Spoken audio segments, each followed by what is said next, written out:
jangan lupa tolong di subscribe dan ketik loncengnya. Terima kasih. Nah, saya berdiri di sini sama yang seperti Pak Johnson katakan bahwa kita harus bisa mempresentasikan Bapak kita. Inilah yang harus kita pelajari bersama-sama. Nah, seorang anak tadi harus ciri-cirinya satu, harus bisa mempresentasikan bapaknya. Ya, jadi kalau saya berada di suatu tempat, saya harus mempresentasikan atau menghadirkan yang namanya bapak saya bagaimana. Nah, kalau saya di satu tempat, saya sebagai seorang anak, kalau saya kelihatannya ya berbuat dosa, berarti memang orang bisa menilai bapak saya seperti apa, kan gitu ya. Nah, tapi kalau saya mempresentasikan di suatu tempat dengan mungkin doa saya luar biasa, apalagi dengan ketekunan saya beribadah yang luar biasa, dengan ketaatan saya yang luar biasa, dengan kejujuran saya, dengan kerja keras saya saat bekerja. Nah, itu saya sedang mempresentasikan bapak saya. Nah, itulah nilai-nilai yang saya bawa dimanapun saya bekerja, berbicara. Nah, jadi seorang anak yang pertama adalah mempresentasikan bapaknya. Ya, jadi itu yang membuat saya setiap saya bertindak, setiap saya berlaku, saya ingat, kalau saya buat gini bapakku nanti mana nggak ya gitu ya. Kalau saya buat gini kayak mana ya, kayak gitu nggak bapak saya. Makanya saya selalu memposisikan diri bagaimana saya bisa terus menerapkan firman itu. Ya, kehidupan sehari-hari saya ada. Ya, jadi ketika orang melihat bukan menjadi sesuatu yang tidak memuliakan Tuhan, tetapi memuliakan namanya. Ketika saya bertindak, berkata-kata, berkomentar, nah, saya sedang mempresentasikan bapak saya. Nah, inilah hal poin penting yang saya terus bawa supaya saya benar-benar menjadi anak. Jadi dimanapun saya nanti akan berada, saya mempresentasikan bapak saya. Dan pertanggungjawaban saya itu adalah kepada Tuhan. Nah, karena kan tadi sama Pak Johnson begitu dalam ya, dia bilang begitu, percaya kepada Bapa yang diutus. Nah, itu kan satu tingkatan levelnya yang berjenjang ya sampai ke saya. Jadi Yesus, Bapa yang diutus, baru ke saya. Nah, kan itu kan langsung satu lain juga ke Tuhan kan. Nah, jadi itu yang membuat saya terus bagaimana mempresentasikan Bapak itu tidak sembarangan. Makanya saya terus memperbaharui saya dengan hidup saya dengan firman yang ada. Terus saya merenungkan firman bagaimana ya Tuhan. Dalam setiap keputusan juga bagaimana ya Tuhan. Nah, inilah dasar yang pertama saya pegang sebagai seorang anak. Amin Bapak Ibu. Nah, inilah dasar yang pertama, yang paling utama satu, yaitu mempresentasikan. Anak itu harus bisa mempresentasikan Bapak. Ya. Nah, yang kedua, kalau saya sebagai seorang anak, saya harus bisa yang berani yang namanya berkorban dan membuang segala ambisi, kemauan dan keinginan. Nah, itu dia. Ini yang nomor 2 ini berat dan memang banyak yang bergumul. Makanya Pak Johnson bilang banyak di tengah jalan memang yang meninggalkan Yesus. Ya memang seperti itu. Karena memang harus ada yang dibuang, harus ada yang direlakan. Ya. Apalagi manusia kan identik dengan keinginan. Kalau ada seseorang keinginannya itu udah tinggi kali pengen ini gitu, tapi dibatasi gitu loh, nggak dikasih gitu, pasti ada aja reaksi ya kan. Nah, bagi seorang anak yang saya dapat itu dan beratnya di sini berkorban, membuang semua keinginan dan ambisi dan mau dibawa kepada jalan yang memang tujuannya Bapak. Ya, karena kan tujuan manusia itu kan kalau apalagi orang muda tujuannya itu banyak. Apalagi kalau kayak orang muda kayak saya, tujuannya itu banyak sampai mungkin mau sampai ke ujung bumi gitu. Saya pengen kali. Selama saya kuliah, selama saya bekerja juga di Medan gitu lah kan, saya kan S1-nya setelah tamat itu saya masih disuruh sama Bapak yang di Medan untuk bekerja di area-area pelayanan kita. Jadi namanya pelayanannya uangnya pasti ada gitu ya. Jadi saya bekerja di situ. Nah, waktu saya lulus S1, saya katakan Tuhan banyak hal yang mau kurai, mau kesini gitu kan. Tapi Bapak yang di sana kasih arahannya beda. Nah, dari situ saya bilang, ya, menjadi seorang anak itu harus seperti itu. Mau dengan rela hati, tidak terpaksa, ya, rela hati untuk mengorbankan apa yang kita inginkan, ambisi kita, keinginan kita, cita-cita, menggantikannya dengan apa yang Tuhan inginkan melalui Bapa saya. Dan saya rasakan memang itu bukan suatu bukan suatu penyesalan dalam hidup saya. Dan saya bangga sampai saat ini saya berada di sini oleh karena arahan oleh Bapak saya bangga. Saya bisa terus mempresentasikan Bapak saya terus bisa memberi diri saya untuk memuliakan nama Tuhan. Nah, kalau dari S1 dulu panjang kali lah cerita mau kemana-mana gitu. Dan sampai sekarang juga begitu banyak, saya sudah master juga, begitu banyak keinginan yang mau saya lakukan. Tapi memang saya sudah tekadkan hati, kan sudah ada ikat janji. Tadi kata Pak Johnson ya, ada ikat janji saya dengan Bapak rohani saya untuk terus ya bersama-sama dengan dia untuk melanjutkan perjalanan sesuai dengan keinginan Tuhan. Nah, yang nomor 2 inilah yang sudah mungkin kalau menurut versi saya ya Bapak Ibu sudah mulai saya kerjakan ya, berani dengan rela hati mengorbankan keinginan, cita-cita, ambisi untuk bersama-sama berjalan bersama dengan Bapak untuk menggenapkan apa yang menjadi kehendak Tuhan. Amin. Bapak Ibu, ya ini saya bicara judulnya sesuai dengan tema kita ya, pola menjadi anak dalam rumah. Nah, kita sudah berbicara tentang Bapak rohani, udah sama Bapak ya, kita sudah bicara tentang pola dalam rumah, kita sudah bicara semua banyak. Nah, saya sekarang versinya bagaimana menjadi anak di dalam rumah. Nah, ya itu yang saya rasakan ya, yang sudah saya terus pelajari sampai, dan saya berdoa sama Tuhan supaya yang 2 ini nggak balik lagi, saya jatuh lagi nggak gitu. Saya mau terus jalan terus. Jadi levelnya seperti tangga naik. Nah, makanya ketika saya hidup di dalam anak itu saya merasakan memang dahsyat ya. Ada perubahan. Dulu saya seperti ini, nah sekarang saya seperti ini. Nah itu grafiknya nggak turun ya, itu grafiknya nggak. Nah, bagi kita yang sudah kenal saya dari dulu mungkin ya, bisa ya Anda Bapak Ibu, Om Tante tarik garis grafiknya ya dalam hidup saya, kan tidak sama. Saya yakin tidak sama. Nah, saya percaya itu yang mengerjakannya bukan saya, tetapi Tuhan yang mengerjakannya. Ya, yang 2 ini yang sangat saya pegang ya. Nah, yang selanjutnya, yang ketiga adalah menjadi seorang anak itu harus rela dikorbankan. Rela dikorbankan. Saya dapat ini waktu bersama dengan Bapak rohani saya ya, yang di Medan, ada diperkuat juga di sini ya sama Bapak. Nah, anak itu harus rela dikorbankan untuk tujuan Bapaknya. Sama seperti Ishak ya kan, Ishak.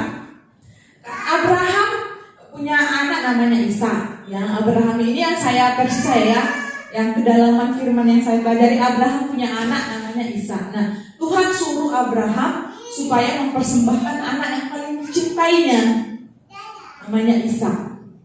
Nah, versi saya sebagai seorang Ishak, saya lihat dari kedalaman sisi lain, Ishak tidak pernah protes sama bapaknya. Pak, ngapain aku ke padang gurun gitu kan? Padahal bapaknya kan bawa pisau juga kan gitu kan, bawa keledai juga kan bersama-sama. Karena Tuhan suruh supaya si Abraham mempersembahkan si Ishak untuk Tuhan. Padahal Tuhan hanya untuk tujuannya hanya untuk mengetesnya si Abraham bagaimana ketaatannya.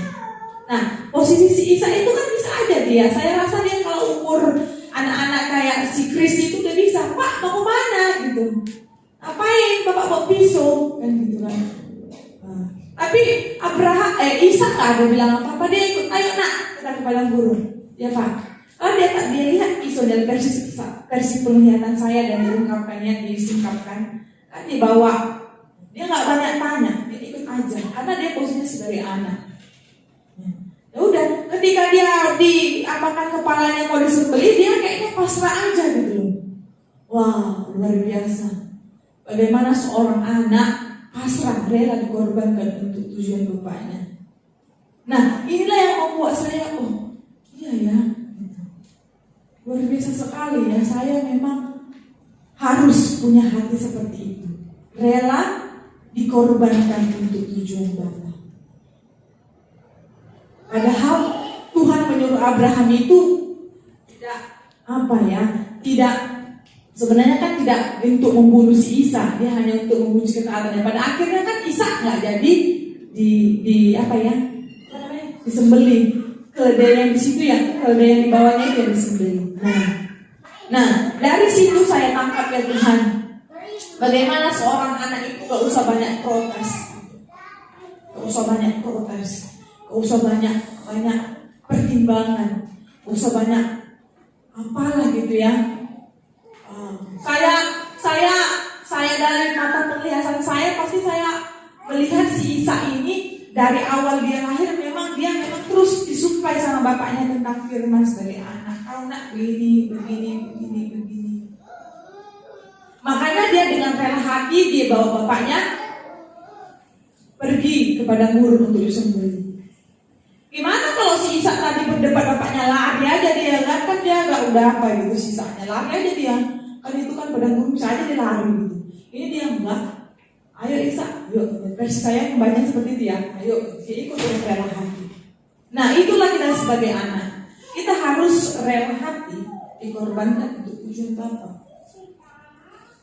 Makanya tadi di nomor 2 saya bilang tadi, kita harus rela hati mau membuang, mau berkorban ya untuk membuang semua ambisi kita untuk satu tujuan, yaitu tujuan Bapa kita. Karena kan sudah kita pelajari sebelumnya ya. Di situ ketika kita mempercayai atau menyerahkan diri kita kepada seseorang yang diutus, nah kita lihat kita akan menyeberang dan kita akan berada di musim yang baru, tempat yang baru, di mana mungkin kita belum melihat ada apa-apa, tapi percayalah bahwa itu akan lebih besar, kan gitu tadi ya kata Pak Johnson ya. Nah saya akan itu, yes Tuhan. Dan saya sudah pernah belajar tentang itu, tentang crossover ya udah lama. Tapi saya nggak mau sok tahu gitu, nggak. Saya terus rohnya menyala-nyala. Kayak Bapak itu bisa tangkap roh saya gitu. Saya terus kalau pelajaran itu lama saya dapat. Tapi saya terus ada yang baru. Jadi ketika firman disampaikan pasti ada yang baru, pasti ada yang baru. Makanya saya terus posisikan diri saya. Nah itulah yang harus terjadi juga dalam hidup kita. Amin. Harus kita terapkan kepada yang lainnya. Nah, yang pertama tadi udah, yang kedua, yang ketiga rela ya. Rela hati mau dikorbankan untuk tujuan Bapa. Mungkin gampang membilangnya, gampang membilangnya. Membilangnya kayak gini memang rela untuk dikorbankan, gampang memang bilangnya. Tapi penerapannya saya percaya kita pasti menang. Amin. Nah, karena saya juga sedang berada di jalan seperti itu, makanya saya bilang tadi kita sama-sama belajar. Ya, karena tidak ada yang lebih hebat, kita saudara dalam rumah. Amin. Bapak Ibu semuanya adalah saudara saya, semua kita satu DNA ya, sama dalam rumah ini. Nah, yang keempat ya, pola sebagai seorang anak ini adalah mengosongkan diri, sama seperti Yesus yang mengosongkan diri untuk bisa menggenapkan apa yang menjadi tujuan Bapa. Yang keempat ya, mau mengosongkan diri.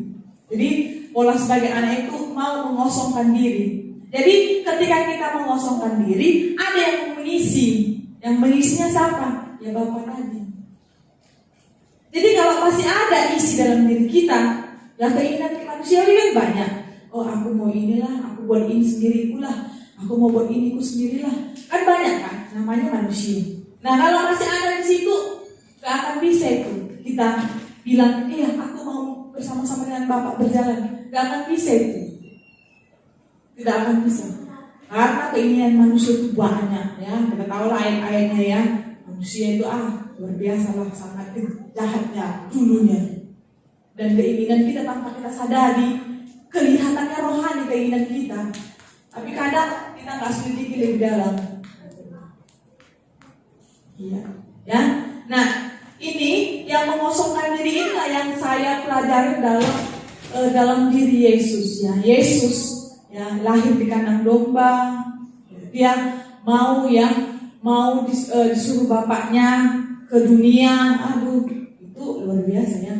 Diutus ke dunia ya, untuk sesuatu yang tidak berharga dulunya. Mungkin kita kan dulunya nggak berharga karena kita berdosa, tapi kan setelah kita ditebus kita sangat berharga di mata Tuhan kan. Nah, Yesus kemudian Yesus udah tahunya dia bakalan disalib nanti dia di dunia ini, tapi tetap aja dia datang. Wah, itu kan suatu luar biasa. Ya, dia tahu pada awalnya kan sebelum dia turun ke bumi kan Allah sudah kasih tahu begini. Ini yang harus kau genapi. Tapi jalannya begini. Tapi Yesus nggak protes ya. Dia bilang nggak ngapain aku yang lain, anakku yang lain. Mungkin bisa aja kan dalam versi sinetronnya bisa kita buat gitu kan. Nah, Yesus enggak. Ya, Yesus anaknya yang paling mulia, anak Bapa yang paling mulia ya. Dia mau ke bumi walaupun dia tahu apa cerita akan hidupnya. Pertama dia akan dimaki-maki, kemudian akan ditolak begini, dan akhirnya akan disalibkan. Nah, walaupun seperti itu, ya, kemudian dia nggak mengerjakannya. Aku kerjakan, tapi aku sambilannya gitu dia. Sambilannya sambil kerjakan pun apa keinginan Bapa. Tapi aku mengerjakan sambilannya ada tujuan juga gitu. Enggak. Yesus fokus terus. Dia kosongkan dirinya. Dia putranya yang luar biasa. Kosongkan turun ke bumi sama-sama. Ya, memberitakan Injil semualah kita tahu lah ya. Semua kita kan sudah pandai di situ ya semuanya. Ketika dia tahu apa yang menjadi kehendak Bapa, dia kosongkan dirinya. Jadi yang di dalam dirinya itu hanya ada kehendak Bapa. Jadi itulah yang membuat dia perjalanannya kuat. Dan sampai pada akhirnya dia dapat kemuliaan yang luar biasa. Ya kan? Yesus dimuliakan karena dia sudah menggenapi apa yang menjadi kehendak Bapa. Jalannya nggak gampang. Jalannya itu luar biasa. Kalau saya jadi Yesus mungkin saya nggak sanggup ya. Kami pernah pelajari tentang Yesus ya, saya mendengarnya itu, waduh gimana? Wah, kalau saya sekarang, masih kayak gini masalah saya dibanding dengan masalah Yesus. Waduh, pikir saya luar biasa. Nah, kenapa Yesus bisa sampai berhasil dan mendapatkan kemuliaan yang sangat mencengangkan? Nah, karena tadi dia mengosongkan dirinya, diganti dengan kehendak Bapa. Amin. Nah, ini yang mau saya bagikan ya, Bapak Ibu. Ini ada yang dari Pastor Pastor Stephen Agustinus ya, kalau ada yang kenal, salah satu pastor yang ada di Jakarta. Ini dibagikan kepada kami bagaimana prinsip yang keempat ini tentang mengosongkan diri. Oke, saya bagi satu-satu ya.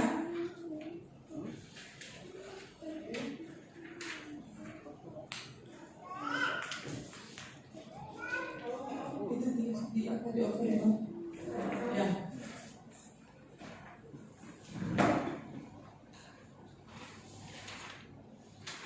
Nah, kita lihat di judulnya ya Bapak Ibu ya. Prinsip mengosongkan diri. Mengosongkan diri artinya itu mati dari cinta diri sendiri, cinta akan dunia, dan cinta akan uang. Ya, makanya saya akan ingatkan, saya lihat tadi ceritanya kepada Yesus ya. Yesus sudah mati akan cinta diri sendiri, dia juga mati akan cinta akan dunia, dan juga sudah mati cinta akan uang. Wah, ini tiga hal ini ya ya yang sangat susah, ya, susah dalam kehidupan manusia, ya. Dan ini dituntut sebagai dituntut gerejanya untuk bisa, ya, untuk bisa melanjutkan apa yang sudah Yesus suruhkan, apa yang sudah Yesus lakukan dalam selama dia hidup. Nah, ya, prinsip mengosongkan diri ini bukan buatan saya, tetapi ini buatan dari Pastor Stephen Agustinus yang diberikan kepada kami, ya. Dan saya sangat terberkati, ya. Dan banyak para umat Tuhan, ya, nggak terkecuali para gembala-gembala, kadang tidak menyadari hal ini. Nah, yang pertama kita baca sama-sama, ya Bapak Ibu. Yuk kita baca sama-sama. 1, 2, 3, ya. Jika kita dilupakan, ditelantarkan, atau dengan sengaja tidak diperhatikan, dan kita tidak merasa terluka atas penghinaan itu, itulah akunya yang sudah mati. Wah, dalamnya Bapak Ibu. Yang satu, kadang kita kan ya nggak diperhatikan sama apa kita, ya kan? Aku kan udah ini, masa aku diperhatikan, ya Mbak? Oh, hati-hati, ya, berarti keakuannya tadi belum mati atau belum mengosongkan diri. Ya, dilupakan, ada kata dilupakan, ditelantarkan, atau dengan sengaja tidak diperhatikan, dan kita tidak merasa terluka atas itu. Nah, ya, kadang di rumah kita, ya, ini kan rumah kita, ya, di dalam GPD ini di mana cabang-cabang, mungkin ada satu mungkin yang di sini diperhatikan, yang di sana nggak terlalu diperhatikan, gitu kan? Kan itu tanpa sengaja, bisa jadi tanpa sengaja. Itu kejadian yang memang kita alami. Kemudian ditelantarkan, nggak pernah aku ditanya sekali setahun, nggak pernah kita tanya gimana kabar kami di sini. Wah, luar biasa. Nah, kita harus bisa tidak merasa terluka atas itu. Kalau kita sudah merasakan itu, berarti itu keakuannya sudah mati. Kalau belum, ya kita sendiri, ya, harus sendiri, ya. Kalau belum, mari Bapak Ibu, ya. Nah, sekarang yang kedua, yuk, ya, sama-sama, ya, langsung terekam kota, ya. Sama-sama ada 1, 2, 3, ya. Jika kebaikan kita diceritakan sebagai kejelekan, keinginan kita terus ditolak. Nasihat yang kita berikan tidak dihiraukan hingga terjadi sesuatu yang buruk, dan saat hal buruk tersebut terjadi, justru kita yang disalahkan atau dianggap bertanggung jawab. Kalau kita tidak mengizinkan amarah timbul dalam hati kita, atau kita tetap tidak membela diri, tapi menerimanya semuanya dengan sabar dan diam, itulah aku yang sudah mati. Wah, mana Bapak Ibu sang baca ini? Mana Bapak Ibu? Kan memang ini terjadi, kan? Apalagi seorang gembala Tuhan, ya, seorang pelayan Tuhan, ini pasti terjadi. Ya, kebaikan kita tak diingat, keburukan kita aja yang diingat, ya kan? Manusia, ya kan? Kemudian keinginan kita terus ditolak, nasihat yang kita berikan tidak dihiraukan. Misalnya kita ada sesuatu, kan, kita kasih pendapat, tidak dihiraukan, ya. Kemudian hingga terjadi sesuatu yang buruk, ya. Malah sesuatu yang buruk itu diakibatkan oleh kita, diburu-burukan orang kita. Nah, ya. Kalau kita merasa itu, ya, biasa aja, kita bisa sabar, kita terus meningkatkan keintiman kita kepada Tuhan. Nah, kita sedang mengosongkan diri kita. Saya ketika baca ini, ke-7 poin ini, wah, macam di apa? Dikuliti satu-satu, satu lapis, ya kan? Satu lapis, ya Tuhan, aku di poin 1 sampai 7 kita ada. Masih sakit hati aku, masih pengen memperhatikan aku. Nomor 1 aja aku lewat gitu, pertama kali baca ini, kan? Karena manusia cenderung ingin diperhatikan, cenderung ingin dihormati, cenderung dihargai, kan gitu, kan? Nah, ya. Wow, luar biasa lah. Yang dituliskan, saya bersyukur pasti penuliskan ini dengan kewahyuannya, ya. dan sangat memberkati banyak orang. Ya. Oke, kita lanjut ke nomor 3. Oke, kita baca ya Bapak Ibu, beda ngantuk kita ya. Yuk, 1, 2, 3 ya. Jika kita merasa cukup puas dengan makanan apa saja, dengan cuaca, lingkungan dan pakaian apa saja, dan bersedia menerimanya sebagai bagian dari kehendak Tuhan yang memang harus kita jalani di musim ini tanpa keluhan, tetapi hanya bersyukur. Itulah aku yang sudah mati. Kalau ini udah lihat kita ya. Gimana ini? Kita. Iya. Cukup puas katanya dengan makanan pada musim ini. Artinya kalau kita mungkin cukup di musim ini kita cukup, ya mungkin di musim selanjutnya mungkin kita lebih kan gitu kan. Nah, tapi ketika di musim ini kita cukup dengan apa yang kita miliki, nah kita harus bersedia menerimanya sebagai kehendak Tuhan. Nah, kalau kita sudah melakukan itu berarti kita sudah mulai mematikan keakuannya, sudah mulai mengosongkan diri. Ya, apalagi hamba Tuhan ya terkenal dengan hatinya yang apa-apalah, aku gak makan yang penting itu Tuhan. Nah, itu luar biasa. Ya, tapi kan gak terus-terus di musim itu kan, naiknya ya kan musimnya kan gitu. Ya, oke. Kalau sudah lulus ke nomor 3, haleluya, berarti kita sudah mengosongkan diri tahap ketiga ya. Oke, kita ke nomor 4 Bapak Ibu. Kita baca lagi ya sampai 7 poinnya. Yuk, kita sama-sama 1, 2, 3 ya. Kalau kita tetap sabar melihat berbagai kelakuan orang yang memanifestasikan kekacauan, ketidakakuratan dalam hidup mereka, dan dengan penuh kasih terus mendoakan serta mengupayakan terjadinya perubahan dalam hidup mereka, tetap bertekun untuk melakukan apa yang Tuhan suruh untuk kita lakukan bagi mereka, itulah aku yang sudah mati. Wah, luar biasa. Ini ceritanya sama seperti Yesus ya. Walaupun dia di mana-manain, nah dia tetap satu tujuan dalam hatinya, menggenapi apa yang menjadi kehendak Bapa Allah. Nah, di sini katanya ada orang yang mengakibatkan kekacauan, pemberontakannya sehingga membuat keributan gereja, malah disuruh kita untuk tetap tekun mendoakannya. Wah, ini berat sekali nih. Ya kan?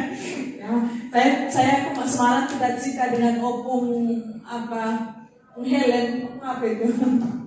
Ya, dia cerita tentang anaknya luar biasa ya, walaupun anaknya itu tak mama suka katanya gitu, wah mereka, tapi terus dia dipeluknya anaknya, didoakannya malam-malam waktu dia gak sadar, Tuhan gitu kan. Gimana kayak gitu ya? Terbiasa kali, apalagi Bapak Ibu yang menghadapi jemaat yang mungkin membuat kepala kepala kita mampir, kalau bisa gitu kan, kalau bisa. Tapi kita disuruh untuk mendoakannya dengan tekun lagi ya. Gak cuma sekali Bapak Ibu, tekun artinya terus-terusan kan bisa.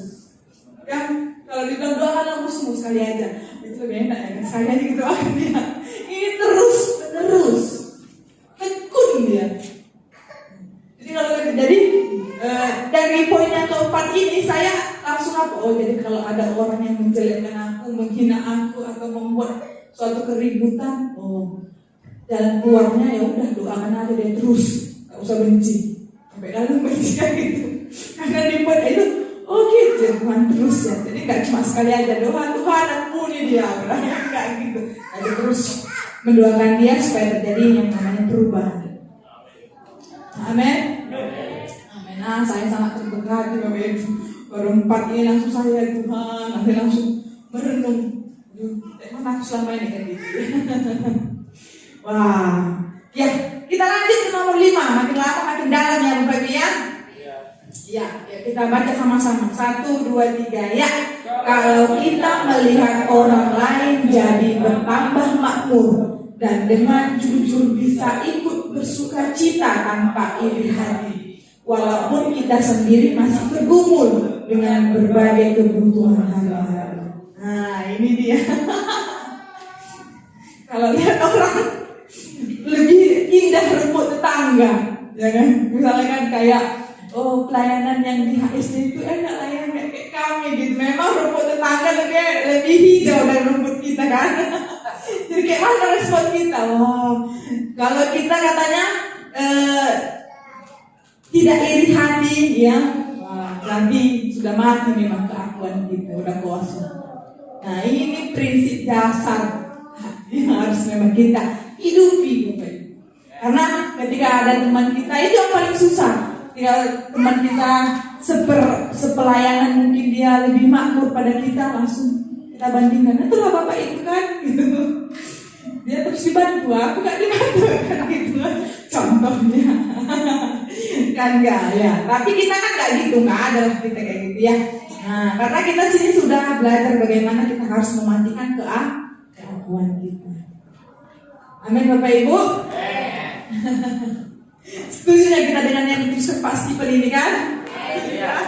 Ya ini bukan saya yang nulis ini ya. Dan saya pun terberkati sekali dengan tulisan ini. Ya kita ke nomor 6. Ya. Yang prinsip mengosongkan diri nomor 6. Yuk kita sama-sama ya. 1, 2, 3 ya.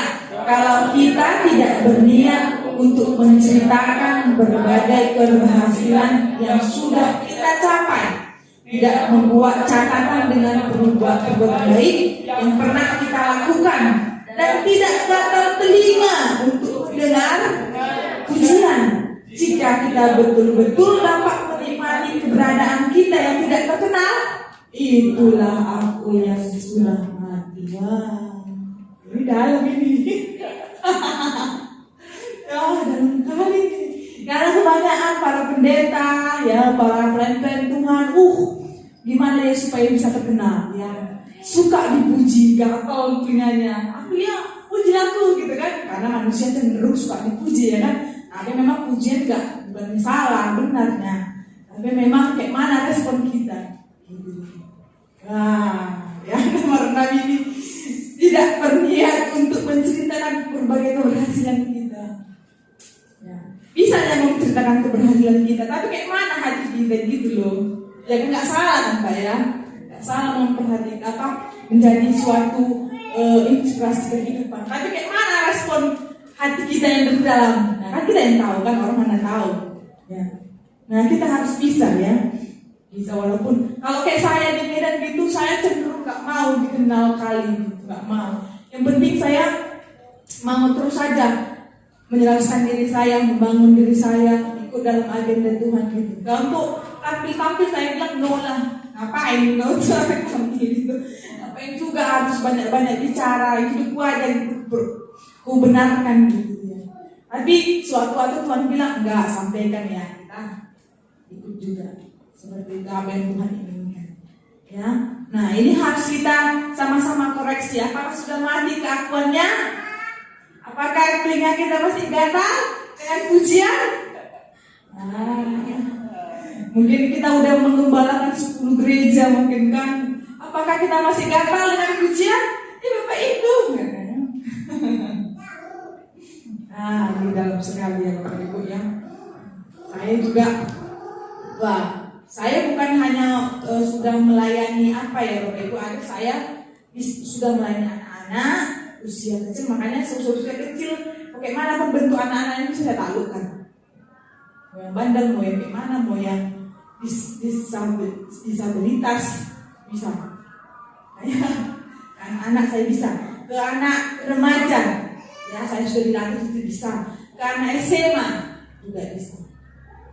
Ada berapa ya, ada adik kita yang memang saya sudah kasih tahu, kamu kesini, kamu kesini, kamu kesini gitu, dan dia mau mengikuti dan perjalanannya bagus.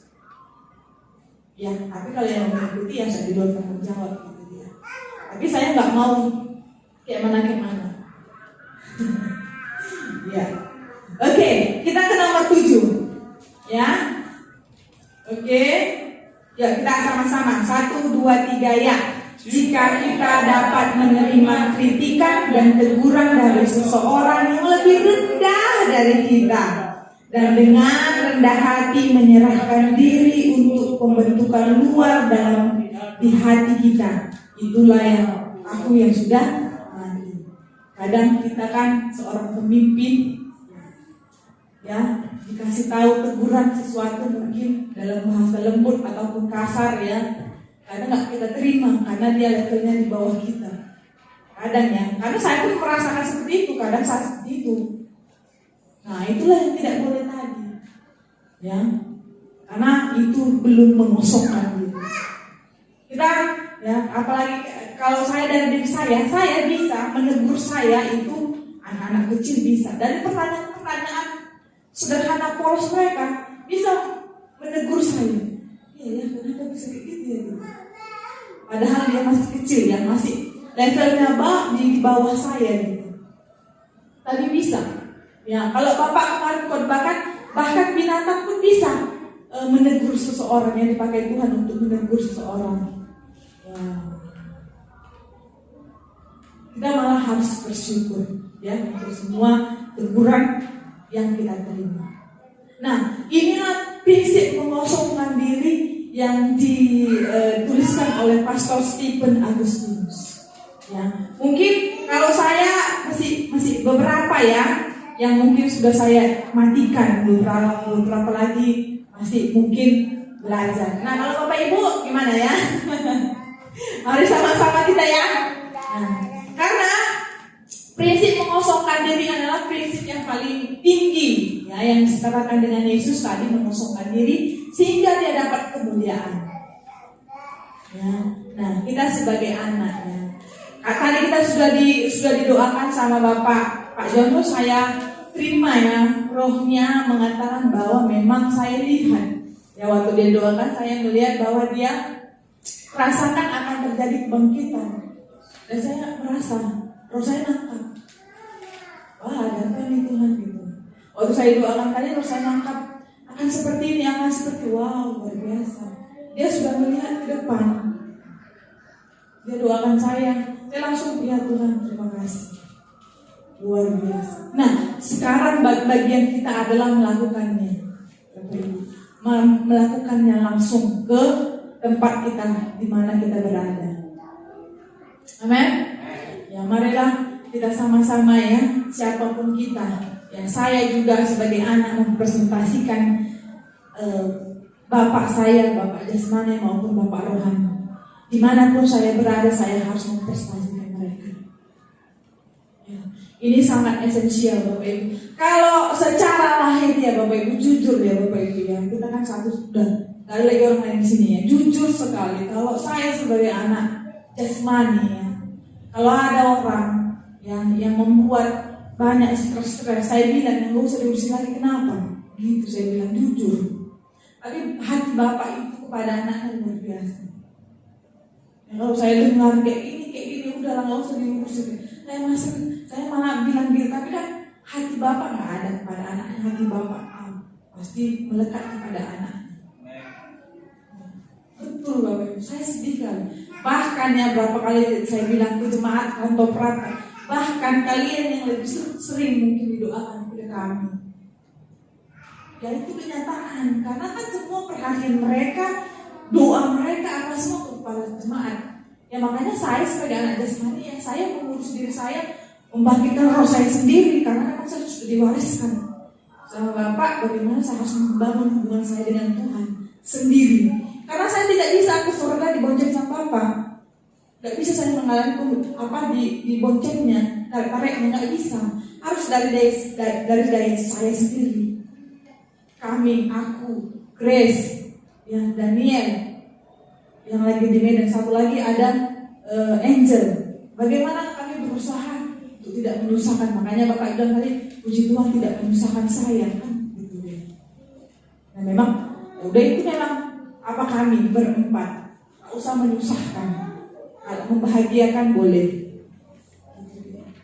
Ya Bapak Ibu semuanya, kita sebagai anak, kalau kita di dalam satu GPDI pemulihan ini belum kita merasa punya Bapak, atau tidak kita anggap kita tidak percaya bahwa ada Bapak yang mengutus kita, Bapak Ibu saya katakan jangan habiskan waktu di tempat ini, sayang. Tapi kalau kita sudah yakin ya Tuhan memang mengutus dan aku percaya dengan itu, mari sama-sama bangkit. Karena saya tahu Bapak Ibu ya, saya tahu walaupun saya nggak tanya sama Bapak Mama ini, ada di antara yang masih nggak percaya, yang masih menganggap nggak Bapak rohani, saya nggak mau pusing sih. Saya udah sama Bapak, nggak apa-apa. Mau kayak mana ya nggak apa-apa. Saya sudah gitu sekarang menceritanya sama Bapak. Ya udahlah. Ada yang mau misalnya, ada yang mau mengkhianati, ya udahlah Pak, namanya manusia. Manusia itu memang identik dengan dosa. Gitu saya bilang. Bapak pernah tanya sama saya, kenapa banyak orang mengkhianati saya ya nanti? Ya itulah manusia. Manusia penuh dengan dosa. Dan dosa si iblis. Gak usah salahkan orangnya, salahkan dosanya. Saya bilang, udah gak usah dibenci. Makanya Bapak pun sangat gampang memaafkan semua orang yang berkhianat dengan dia. Dan kami pun, kalau saya sekarang saya diingatkan Tuhan untuk lebih berhikmat, Bapak Ibu. Ya. Karena ini zaman sekarang bukan zaman seperti dahulu kalah. Ya. Dan saya kasih berhikmat. Jadi saya sekarang ini sudah seperti banteng bagi kedua Bapak ini. Ya, karena saya lihat mereka sudah makin lebih tua umurnya. Nah, makanya ketika ada setiap kali masalah saya sudah mulai masukkan sab gitu ya. Karena saya orang muda, saya punya pengalaman, saya punya kitab, saya punya garis pengetahuan yang bisa saya pertanggungjawabkan. Nah, makanya kita Bapak Ibu di dalam gereja mungkin, ya, di dalam gereja kita sama-sama. Ayo kita sama, tidak lagi merepotkan Bapak kita. Karena Bapak ini makin lama makin tua Bapak Ibu. Kita kan masih muda kan, marilah kita. Pada akhirnya nanti anak-anak kita akan mencontoh kita. Ya anak kita yang melanjutkan perjalanan kita. Anak kita tadi dicontoh sama cucu kita. Jadi seperti itu polanya. Amin. Tapi kalau kita terus menyusahkan, pada akhirnya anak kita akan menyusahkan kita terus. Orang lain kita juga talinya sampai ke bawah kita terus menyusahkan terus gitu dia talinya. Ya. Tapi kita mau. Amin. Amin Bapak Ibu. Saya sebenarnya sangat bangga dengan Bapak Ibu semuanya yang mau memberikan diri untuk melayani Tuhan. Itu bukan pekerjaan yang gampang. Jujur saya disuruh jadi pendeta, saya angkat tangan. Makanya Bapak ini lagi mencari kami, siapa yang menjadi penerus? Nggak ada yang terpanggil. Katrin, karena kalau nggak panggilan dari apa nggak bisa. Harus memang kewahyuan dari Tuhan. Karena ketika Tuhan yang sudah taruhkan dan Tuhan sudah pilih, mau kayak mana pun nanti terjadi, ya memang itu harus seperti itu gitu dia. Kalau saya belum ada panggilan, tapi saya terus ikut membangun. Ya, makanya Bapak nggak pernah paksa Daniel jadi pendeta lah kau gitu kan, nggak ada dipaksa-paksa. Tapi kami terus bagaimana mensupport Bapak kami, karena Bapak kami harus terus menggenapi apa menjadi kehendak Tuhan. Nah itulah kita posisinya sebagai anak. Amin. Amin. Dan banyak lagi pola-pola kita di dalam rumah sebagai anak, ya, yang harus kita samakan Bapak Ibu ya di dalam rumah. Ya. Kalau kita disuruh sama Pak Yusuf tadi mencatat, kita mencatat kan gitu dia, ya kan? Ya. Kalau kita pun mau menerapkan nanti sama orang-orang jemaat kita, Bapak kami dan mencatat, kami pun mencatat kan gitu dia kan? Kalau tadi Bapak bilang banyak tadi Bapak bilang mulailah crossover. Kalau ada terjadi perubahan mulai dari Bapak rohani kita ikut. Dan marilah kita terapkan langsung ke jemaat kita, ke orang-orang yang kita pimpin. Jangan jadi stuck di kita aja tutup botol. Dikasih air kan, mau dialirkan malah kita tutup. Jadi orang di bawah kita tidak merasakan apa yang menjadi kehendak Tuhan juga. Amin. Saya bukan mau menghakimi, tapi saya mau terus mengajak kita. Mari kita telusuri, kita sadari terus panggilan yang paling dalam. Mengapa kita melayani Tuhan dan menjadi gembala. Terus itu kita ingat, terus itu kita serukan terus. Jangan sampai hilang. Karena ketika Tuhan yang memilih, tidak ada satu pun yang bisa merubah. Kalau kita sudah dipilih menjadi pendeta atau gembala atau pelayan atau siapapun untuk satu tempat, Tuhan pasti punya tujuan, dan tujuannya itu untuk membangun kota. Makanya saya pernah berpikir gini, saya bicara sama Grace, GPD itu sudah lama dipimpin sama Bapak, tapi tidak ada berdampak dengan masyarakat sekitar. Beberapa waktu pandemi kemarin saya telepon Bapak, Pak, buatlah apa namanya, kasih sembako ke masyarakat gitu kan, karena kita sama-sama suka, sama-sama lagi susah gitu kan. Susah. Malah yang saya dengar sama Bapak, malah yang dikasih sembakonya sama remaja pada jahit juga kan gitu.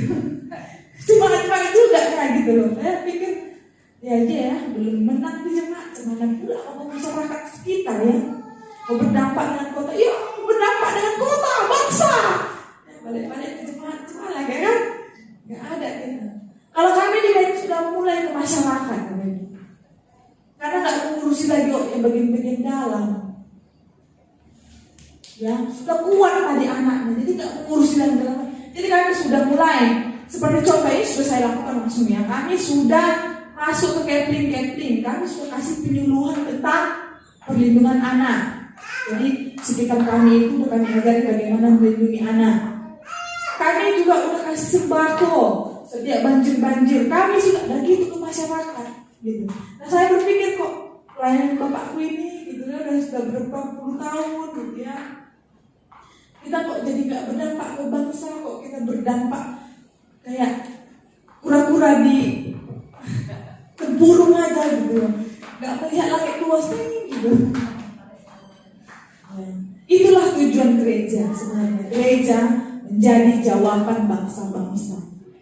Jadi gerejalah jadi penolong. Di luar sana banyak mereka yang perlu pertolongan, penerimaan, apa perlu untuk diselamatkan. Siapa tugas siapa ya? Tugas kita. Ya nggak mungkin yang lain. Makanya saya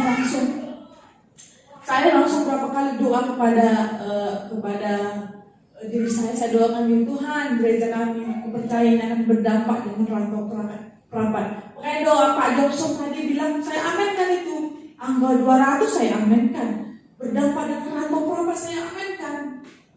Itu harus terjadi Tuhan. Kami harus berdampak, jangan hanya kami mengurusi masalah internal, baru-badai gitu kan, itu saja gitu kan. Kami nggak harus berdampak ke masyarakat. Masyarakat harus melihat, oh GPD Pemulihan adalah rumah Tuhan.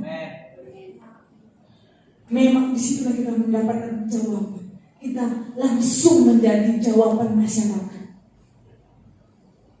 Kapan kita Bapak Ibu kalau kita terus mengurusi internal kita, terus kita mengurusi pertimbangan percaya nggak ya, percaya sama Bapak ini nggak ya, aduh nggak usah lah, sekarang aja nggak usah, besok aja aku percaya, sekarang nggak usah kan gitu. Aduh kapan lagi kita ke masyarakat berdampak. Padahal banyak kali yang berjerit, tolong aku. Kita masih ngurusin alam Tuhan. Ampuni. Setiap saat saya bilang Tuhan kasihani kami Tuhan. Berikan kami pengertian. Berikan kami mata yang melihat. Oh Tuhan tolong kami. Saya selalu berdoa seperti itu. Dan saya percaya saya nggak akan melihat orang-orang berubah kalau nggak saya berubah. Saya terus prinsipnya seperti itu. Nggak usah harapkan orang untuk berubah, tetapi mulailah dari diri sendiri untuk berubah. Ketika saya berubah, saya yakin orang yang bersama saya pasti juga akan ikut berubah. Itu yang saya tangkap. Amin. Jadi semua pola-pola kita, mulai pola-pola present worship, pola-pola kita yang lain di dalam perapat, ayo kita mau tahu, jangan nggak mau tahu gitu loh. Oh biar orang itu maju nggak bisa kayak gitu ya. Kita anak di dalam rumah sebagai anak sudah dikasih tahu prinsip-prinsipnya, sudah dikasih tahu ayat-ayatnya segala macam, udah paling hebat lah Bapak Ibu dengan ayat-ayat ya. Saya pasti nggak ragu lagi saya dengan ayat-ayat itu. Tapi kita mari hal-hal yang mungkin sengaja nggak kita tahu gitu loh, kita diingatkan, mari sama-sama kita membuka diri kita untuk terus membenahi diri. Amin. Amin. Ya.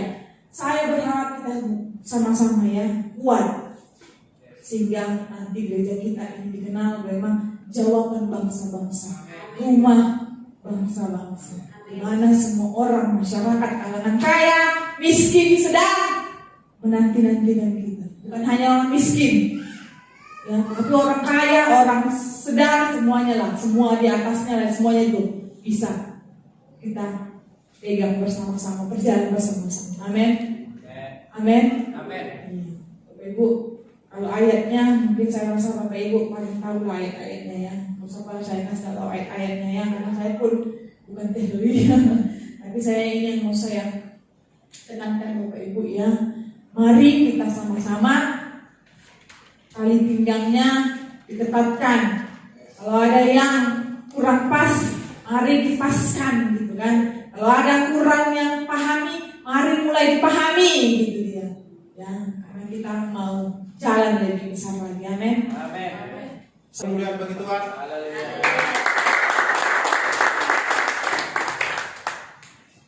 Coba dulu Kejadian 14 ya. Ketika Abraham mendengar bahwa anak-anak saudaranya tertawan, maka dikerahkannyalah orang-orangnya yang terlatih, yakni mereka yang lahir di rumahnya, 318 orang banyaknya, lalu mengejar musuh sampai ke Dan. Akhir ceritanya 3 kerajaan dikalahkannya, 3 negara ya. Hanya mengandalkan anak-anak rohaninya, anak-anak di rumah 318. Tapi mereka terlatih di rumah. Jadi luar biasa ya. Yang disebut orang muda disiapkan seperti anak panah di tangan pahlawan ya. Padahal lawannya 3 negara.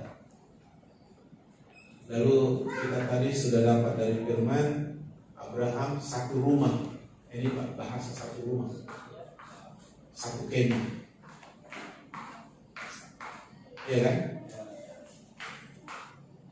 Jadi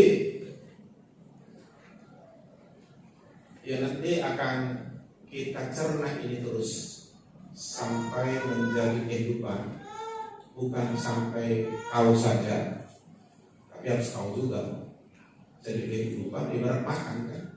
Bukan hanya dimakan enak gitu kan, harus membuat kita makin kuat dan bertumbuh ya kan. Itu artinya dicerna ya. Jadi jangan hanya udah makan kau udah kan yang udah enak kan enak udah, lalu tetap aja agak bertumbuh. Itu makanya bukan tujuan makan ya. Nah jadi satu kemah satu rumah, sampai tadi diceritakan Abraham, si Ishak, si Yakub. Si Esau dia nggak suka di rumah, di badan dia, sehingga pola itu didapat langsung dilihat, diwariskan kepada anak-anak ini yang di rumah. Makanya yang mereka yang di rumah yang diwariskan. Coba kalau kita bayangkan rumah GPD Pemulihan ini bisa satu rumah dalam rumah rohani kita ini, terus seperti pola itu kita bangun dan kita dilatih,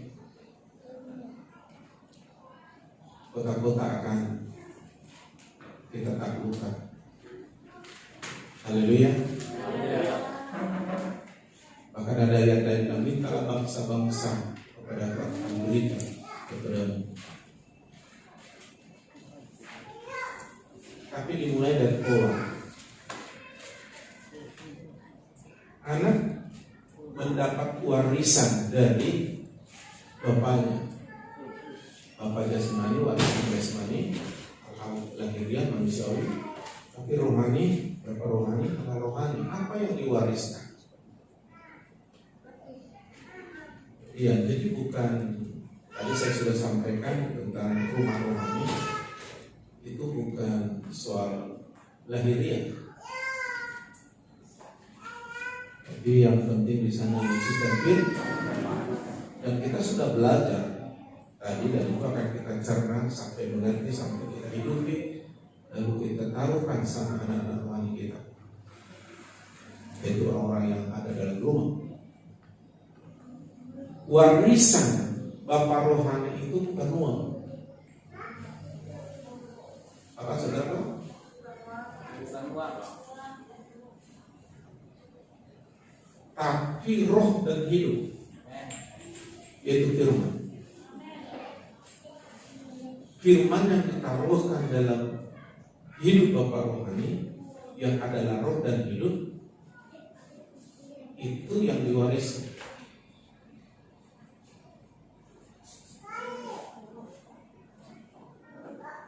Tadi ada ayatnya itu ya, di mana itu? Isinya di mana ayatnya itu? Ya? Coba kita lihat. Yesaya 59 ayat 21 ya. Munculkan dulu lagi di slide. Adapun aku, inilah perjanjianku. Sebenarnya ikat janji. Ya, ikat janji dengan mereka. Firman Tuhan, rohku yang menghinggapi engkau dan firmanku yang ditaruh dalam mulutmu tidak akan meninggalkan mulutmu dan mulut keturunanmu dan mulut keturunan mereka dari sekarang sampai selama-lamanya. Itu sebabnya polanya begini. Itu sebabnya saya bilang, kamu jangan khotbahkan yang beda dengan apa yang saya sampaikan.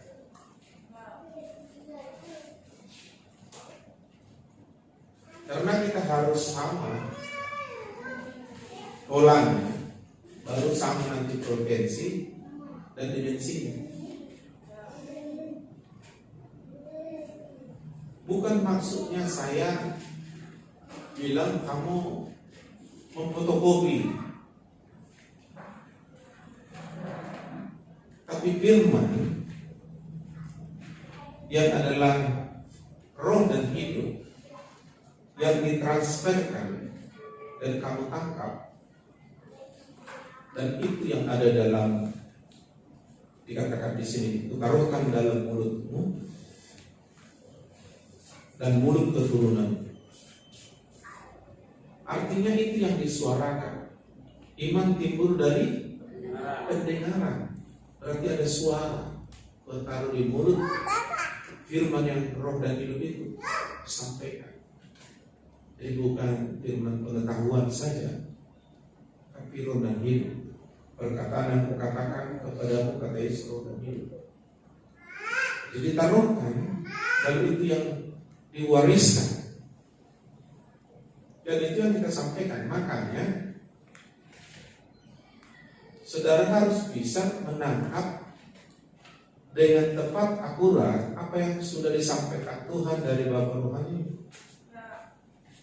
Lalu itu yang kau hidupi, lalu sampaikanlah melalui mulutmu firman yang adalah roh dan hidup.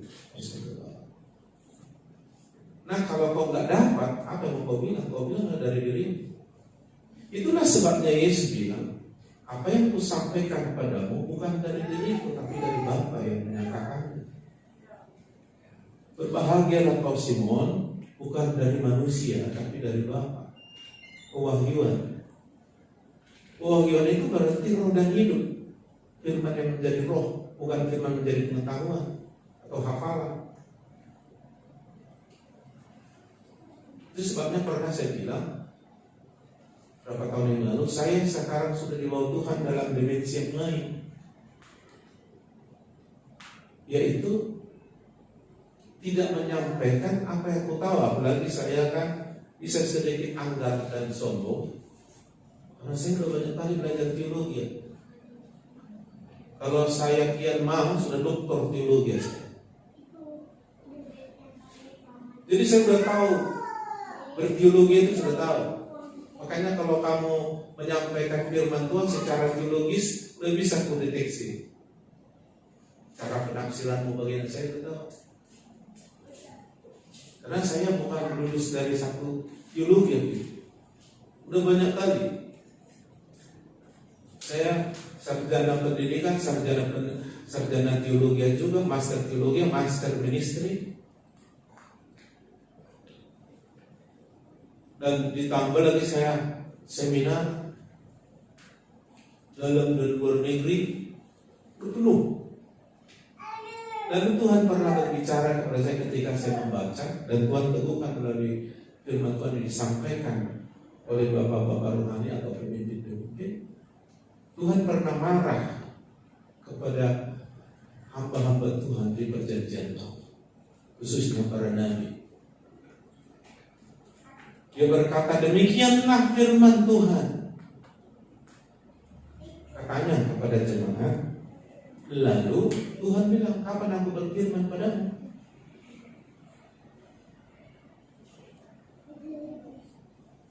Kau bilang demikian firman Tuhan, kapan aku bicara sama? Bisa saja yang disebutkannya itu benar, itu dikutipnya dari mana-mana lain, atau dari orang-orang lain, atau dari mana. Tapi Tuhan mau berbicara sama kita. Firman iman timbul dari mendengar, berarti suara, ada yang berbicara. Itu yang disebut roh dan hidup, yaitu pendengaran akan firman Kristus.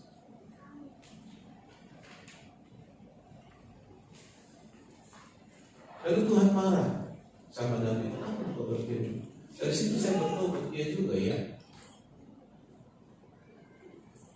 Dulu kan belum ada Alkitab seperti kita, firman yang tertulis di Alkitab kita. Itu baru berapa ratus tahun kemudian baru ada Alkitab kita. Lama kali dibukukan itu Alkitab. Jadi dulu dalam bentuk batu itu gak usah, ada dulu ditulis di kulit kayu, kulit binatang, itu begini, bisa satu rumah ini hanya kitab Taurat dan penunggu-penunggu. Dan bagaimana hamba-hamba Tuhan zaman dulu mengajar contoh Musa, karena belum ada di situ Alkitab kan, itu kan bicara. Dan dia bilang demikianlah firman Tuhan. Nabi-nabi dulu itu demikian, Tuhan bicara. Dan sekarang banyak hamba Tuhan nggak bicara, tapi dia demikian firman Tuhan.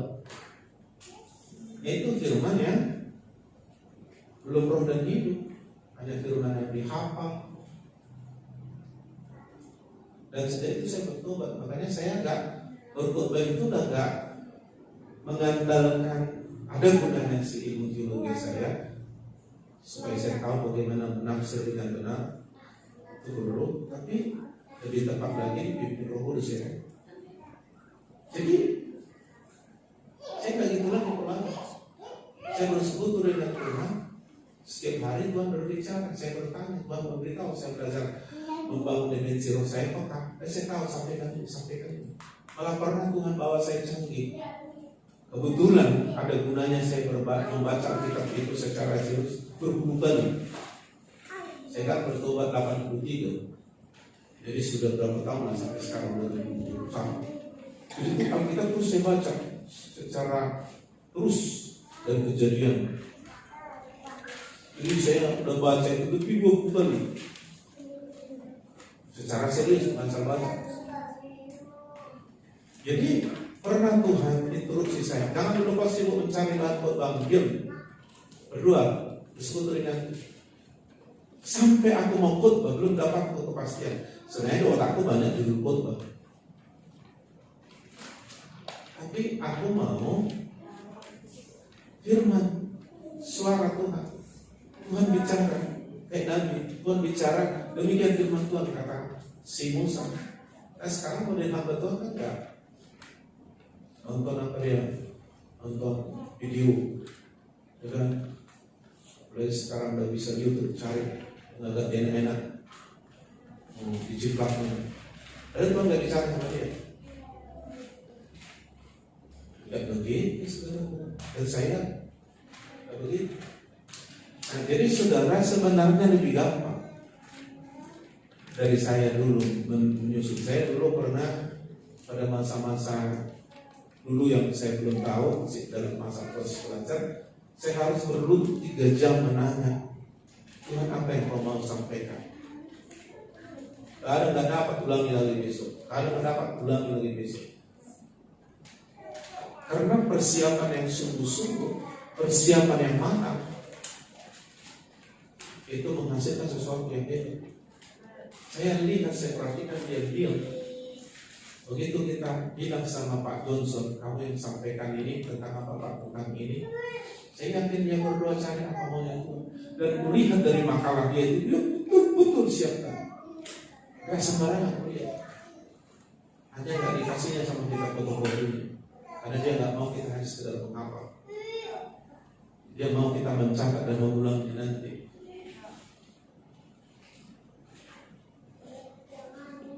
Ya makanya kalau saudara nggak catat itu sulit nanti kalau dengar pun nanti khotbah dari YouTube yang sudah saya share nanti nggak dapat juga ya. Makanya harus progresif gitu. Haleluya. Jadi tinggal dari satu rumah, ini polanya sama. Kita sudah diajari beberapa poin-poin tadi, nanti kita akan ulangi lagi. Harap kamu sharekan itu. Jadi si Catherine juga saya lihat, makanya dia nggak sampaikan banyak ayat ini. Kebetulan memang kita udah tahu ayat. Jadi dia bilang ini saya tahu ayat di mana itu. Nah, dia hanya mendapatkan dari Bapak rohani ini di samping. Karena apa? Karena merepresentasikan Bapaknya, bukan dirinya. Haleluya. Yesus merepresentasikan Bapaknya. Dan Yesus mengutus orang merepresentasikan itu juga sama. Makanya tadi disampaikan, ya kalau kita menjadi seperti Bapak rohani kita, lalu bagaimana menjadi seperti Yesus? Karena ada kebingungan di situ kan? Ya kalau sudah menjadi seperti Bapak rohani, ya kan? Akhirnya menjadi seperti Yesus. Itu sebabnya supaya kolak itu, maka jangan engkau menyampaikan dirimu, menyampaikan Yesus yang kau kenal, yang kau alami, menyampaikan firman yang hidup yang kau miliki.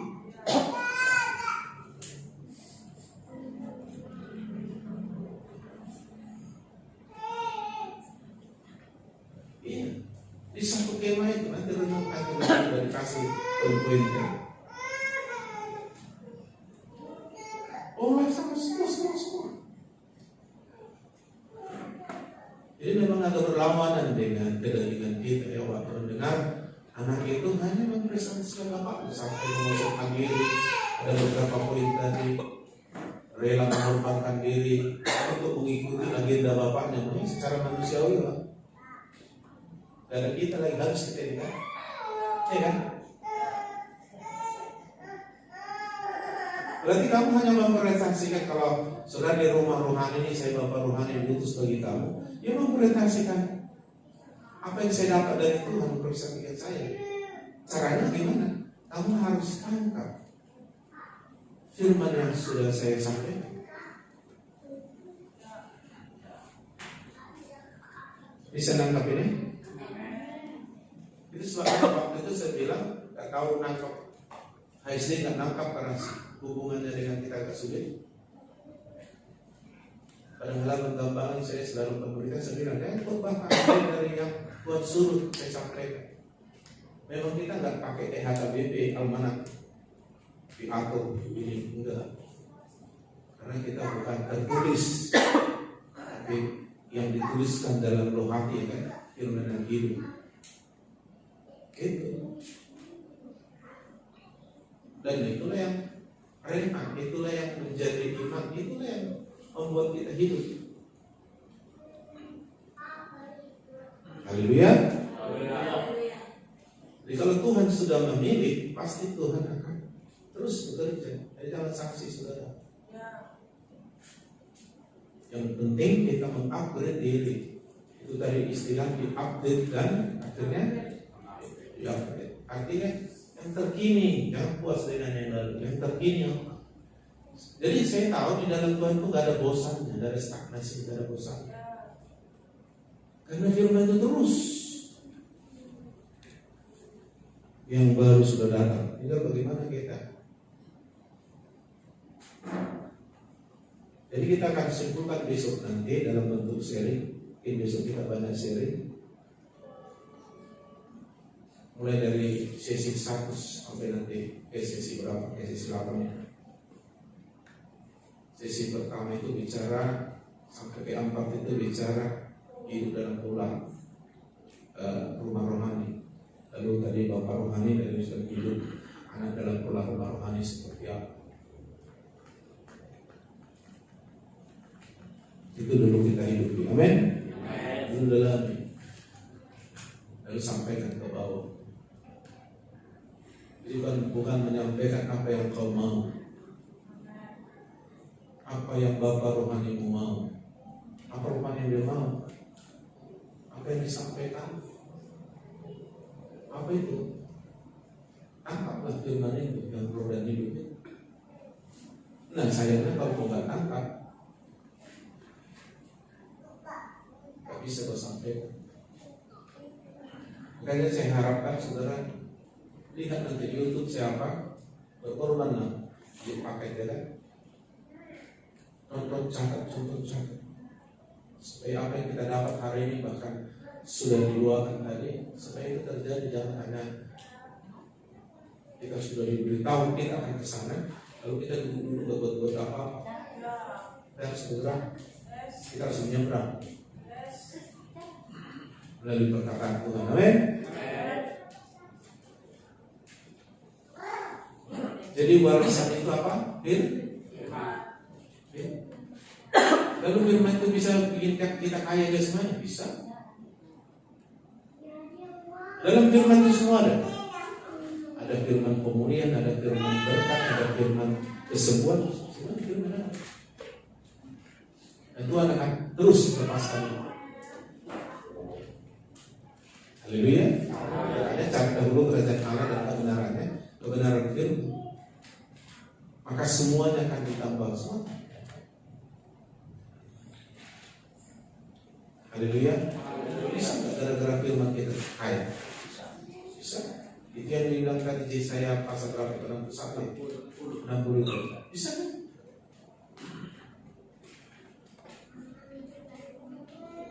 Ya memang ke depan, karena memang kita sudah dibawa ke sini, kita harus nyebrang. Saya nggak peduli lagi nanti, karena saya tahu lagi bilang, dan itu pasti terjadi. Masalahnya siapa yang mau ikut? Kalau kita nggak ikut seseorang nggak jadi apa-apa kita. Saya percaya saya sekarang seperti ini karena saya ikut. Haleluya. Saya sudah menguji diri saya soal kerendahan hati. Yesus itu rendah hati kali itu. Yesus tahu nggak waktu dia lahir ke dunia sebagai bayi bahwa dia Tuhan? Tahu nggak? Tapi bagaimana sebelum dia kan usia 30 baru dia disuruh Tuhan mulai bergerak kan? Saudara nggak tahu gimana dia di rumah dibimbing Yusuf Maria. Disuruh ya. Ya wajar nggak bisa saya jadi disuruh kan ada adik-adik jasmaninya si Yesus lagi kan? Yesus kan?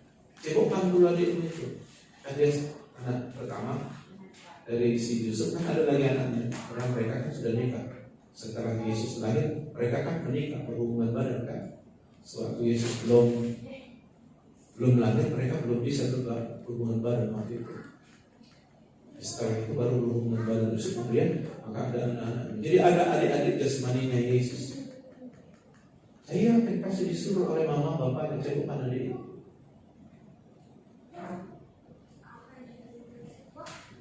Rendah hati nggak? Apa Yesus nggak tahu dia itu adalah Tuhan? Tahu dia kan? Atau tiba-tiba setelah Bapak berkata, kau sebenarnya adalah senetral dengan aku. Kau adalah Alfa dan Omega. Kau adalah firman yang adalah Allah. Makanya nggak level lagi mencebok adik-adik. Ngeri kan? Jadi selama 30 tahun dia hidup sebagai anak di rumah itu. Nampak kayu, apa dulu ambil paku? Ini ikut bentuk bapaknya di sini Yusuf kayu kan? Ketang dulu. Dan sehari-hari orang kampungnya tahu Yesus ini.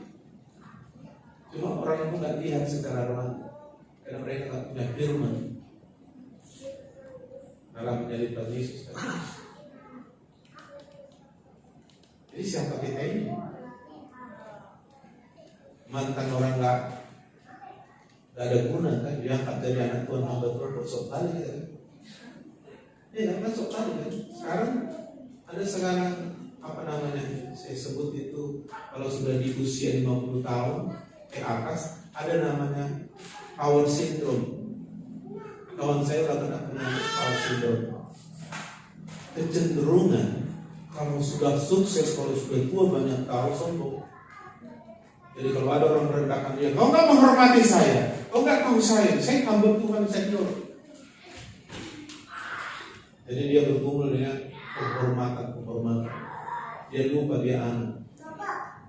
Satu sisi kita bapak kepada anak-anak kita, satu sisi kita anak kepada bapak kita. Jadi kita menjalani berdua sebenarnya. Makanya kalau kita nggak beres sebagai anak dalam rumah, kita nggak akan beres menjadi bapak di dalam rumah kita. Dan Yesus tulus. Haleluya. Makanya Yesus mengutus kita. Yesus mewariskan kebenaran itu sama kita. Yang saya lebih hebat lagi, yang model saya banyak kelemahan dulu, sekarang udah mulai dihabisi sama Tuhan. Tapi menurut saya terlalu lama, terlalu bandel saya. Kalau saya bandingkan dengan murid-murid Yesus di SMA tahun, saya sudah lebih 30 tahun, kok masih belum mencapai kualitas seperti Rasul Paulus atau Rasul Petrus. Jadi saya bandel.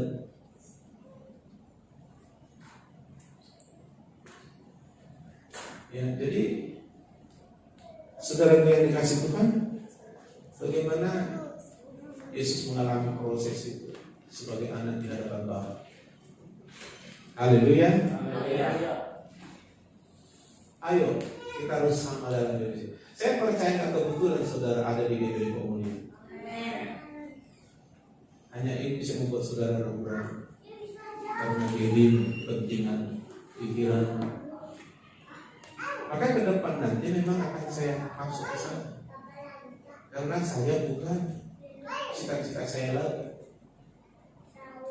Saya memprestasikan apa yang menjadi agenda Tuhan yang sudah ditanamkan oleh Bapak rohani saya ke saya. Yang saya tahu itu yang Tuhan mau. Karena saya mengenal Tuhan dan kuat sampai sekarang melalui warisan Bapak rohani saya. Tuhan memakai Bapak rohani saya. Haleluya. Dan itu polanya Tuhan. Jadi kalau kita nggak hidup dalam pola Tuhan, nggak akan terjadi itu semua. Malah kita akan menyalibkan Yesus nanti. Jadi begitu. Haleluya. Dan Pak Johnson kita suruh ke sini, itu memang karena saya pun sudah menangkap apa yang dalam dia. Saya yakin ada sumber yang sama sebenarnya. Karena kata hubungan juga. Haleluya. Jadi saya nggak mengundang yang nggak mencapai tujuan yang Tuhan sudah taruhkan dalam diri saya. Bukan keinginan saya, maksud saya tujuan. Kamu bisa bilang itu keinginan Bapak rohani, kamu bisa bilang. Tapi kalau saya bilang itu keinginan Bapak surgawi melalui Bapak rohani saya yang sederhana. Jadi kita sebagai anak dalam rumah harus seperti Yesus. Apa yang kulakukan bukan dari diriku tapi Bapa yang menyuruh. Apa yang kukatakan bukan dari diriku tapi Bapa. Jadi Bapa menaruhkan sama dia agenda dan Yesus mengisi. Dan pola itu gampang ditangkap oleh anak-anak rohani yang sudah. Contoh, si Catherine Segere, si Daniel sudah menangkap misalnya dia ada di rumah rohani. Lalu saya sampaikan ini. Mereka menerjemahkan, mengaplikasikan itu di pelayanan anak-anak sekolah minggu, pemuda, atau saya suruh dia khotbah, itu yang disampaikan. Apa istilahnya itu? Dieksekusi. Bagaimana jemaat bisa melakukannya, bisa mengerti. diterjemahkan, dieksekusi. Ini yang harus kita lakukan. Karena ini dari bapak rohani kita di rumah. Begitu. Saya sanksinya kamu nggak sampaikan itu di gereja. Jadi nggak masih belum pola tuh. Bisa nangkapin. Makanya apa harus banyak kita apalagi kita terlalu. Apalagi dia apa di situ. Cuma di sana lebih 100 dewasa di situ kan. Anak-anak ada 100 lebih. Kemana mereka nanti kalau nggak ke surga? Kita bawa nanti kepada Tuhan melalui firman. Dan itu tanggung jawab Bapak. Kalau masuk neraka dia Bapak yang bukan saya sudah kasih tahu. Makanya ikutilah. Kita nggak menjadi apa-apa kalau kita tidak mengikuti seseorang. Ikutlah aku, kamu akan menjadi. Jadi kita akan menjadi seperti pengikut kita. Lalu Pak, yang kami ikuti siapa? Pastikan kalau kamu pun mau diikuti jangan salah pula. Yang ikuti apa? Yang firman yang sudah disampaikan. Makanya kita para pemimpin, para bapak rohani, pastikan yang disampaikan itu bukan dirimu, tapi siapa? Bukan pandemu, tapi siapa yang disampaikan? Yesus dan firman. Makanya kamu harus terima itu dari bapak rohani. Ini bukan dirimu. Apalagi bilang aku gak setuju lah dengan bapak rohani Pak Malam. Ini aku bikin. Saya udah beberapa kali dan Yesus tak melakukan itu.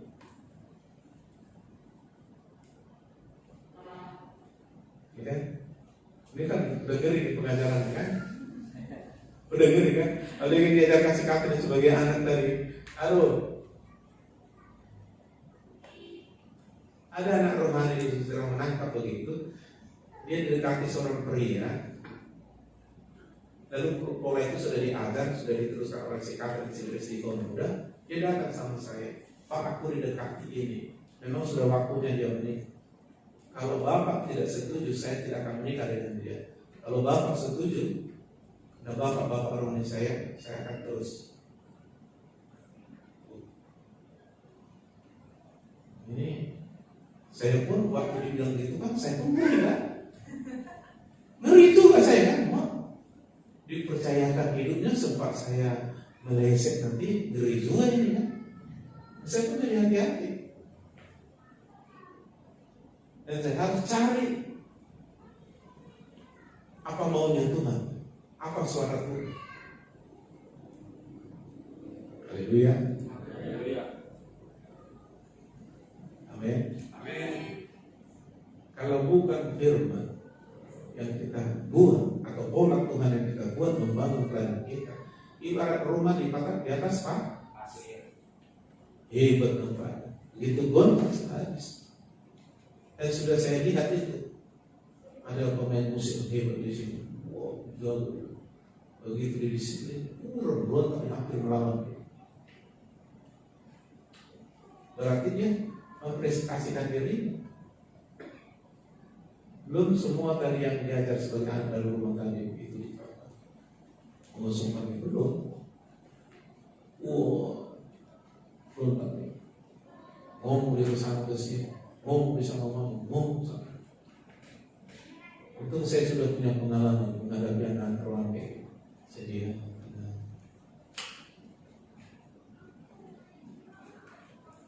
Puji Tuhan terakhirnya kedua yang didoain juga oleh anak Tuhan yang lain. Akhirnya desa. Waktu dia datang bilang Tuhan, salah. Cari kali, sibuk kali kau. Ini kali peraturan harus puasa, harus latihan, jangan pelan kan susah kali. Ini kali kau tidak bebas.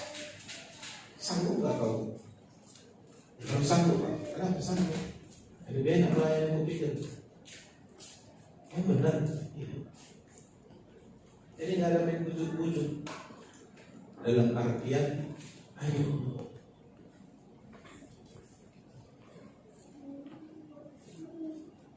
Lagi sudah disebut pelayan pemimpin. Jadi seperti itu. Tahun ini kan Tuhan bilang sama saya, pemulihan rumah rohani. Jadi berbicara bapak anak keluarga rohani mau kemana? Dan ini diteguhkan. Ya, Katrin juga bilang benahi dalam rumah dulu Pak. Chris juga bilang begitu. Daniel juga bisa bilang begitu.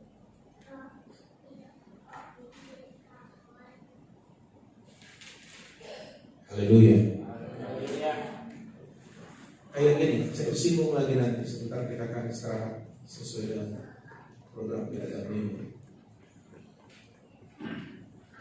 Kalau saudara nggak dipulihkan dalam pola rumah rohani, takutku nanti di rumah tanggamu kau ikuti pola orang tua jasmanimu yang mungkin tidak seperti pola rohani.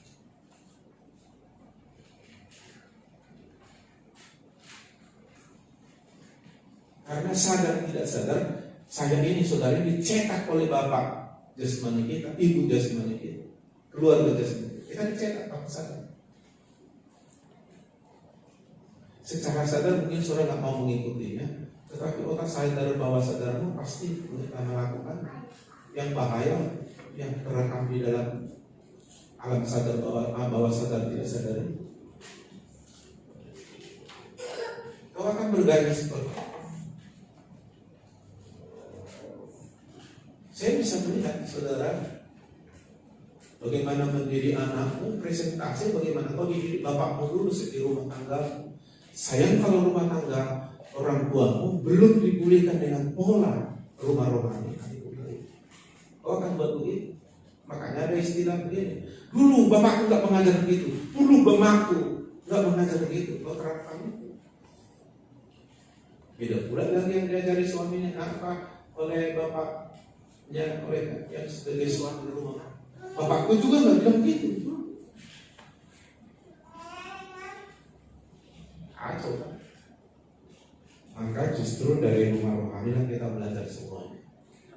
Karena itu pola yang akurat, pola yang benar. Haleluya. Jadi tidak ada alasan dulu bapakku belum bertobat, dulu bapakku nggak mengajari kami gini, makanya saya nggak tahu sebagai bapak, tahu saya sebagai istri, sebagai anak. Ada. Dan Tuhan akan transformasi semua hidup kita. Haleluya. Untung saya mengenal Tuhan dalam itu. Ya, kalau saudara kan belum, nah ikutilah. Karena itu akan saya masukkan itu dalam firman Tuhan yang disuruh Tuhan. Dan ada maksud Tuhan memberi label ke kita kemuliaan, ditambahkan IRC berdampak. Kalau Katrin bilang tadi, IRC kemuliaan itu belum berdampak sih, sebentar-sebentar di dalam. Maka kita harus berdampak dulu, ada mana? Namanya impact percentage. Jangan ada dipulihkan, udah pulih, udah pulih, dilukai lagi, udah pulih, dipatahkan lagi, itu kan terjadi dalam. Dan sudah berapa lama kayak gitu? Kalau dibanding dengan murid Yesus 3,5 tahun, kita berapa tahun udah? Standar kita dari mana? Dan bisa kita ikuti level murid Yesus, Rasul Petrus, Yohanes gitu. Dan berapa persen kita ikuti? Orang mendoakan sakit kita aja pun mampu kita. Bagaimana bayangan kita menyembuhkan orang sakit? Itu kan tidak dibuat-buat, memang dia sudah didemensi itu. Dan Tuhan izinkan yang lebih hebat dari yang pernah dinampakkan Yesus. Haleluya. Amin. Jadi apa yang diwariskan Bapak rohani? Hah? Bukan uang ya. Jangan pakai telepon. Pak,